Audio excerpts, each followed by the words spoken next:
அண்ணாமலை அவர்கள் பாஜகவிலிருந்து விலகி புதியதாக ஒரு அமைப்பை தொடங்க இருக்கிறார். தமிழக அரசியல் களம் என்பது இன்றைக்கு முற்றிலும் மாறுபட்டதாக மாறியிருக்கிறது.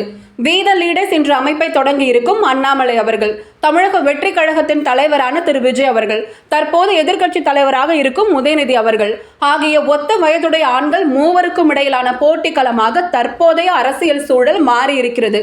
வேலையற்ற இளைஞர்களை ஒரு நீதிபதி கரப்பான் பூச்சிகளோடு ஒப்பிட்டதால் இன்று காக்ரோச் ஜனதா பார்ட்டி என்ற ஒரு அமைப்பு கூட தொடங்கப்பட்டிருக்கிறது. ஒரு சொல் தானே மாற்றத்திற்கான விதையாக இருக்க முடியும். இந்த நிலையில் ஆண்களுக்கு இணையாக நின்று களமாட இன்றைக்கு ஒரு பெண் அரசியல் போட்டியாளரை காலம் உருவாக்கவில்லை என்பது எனது ஆதங்கம்.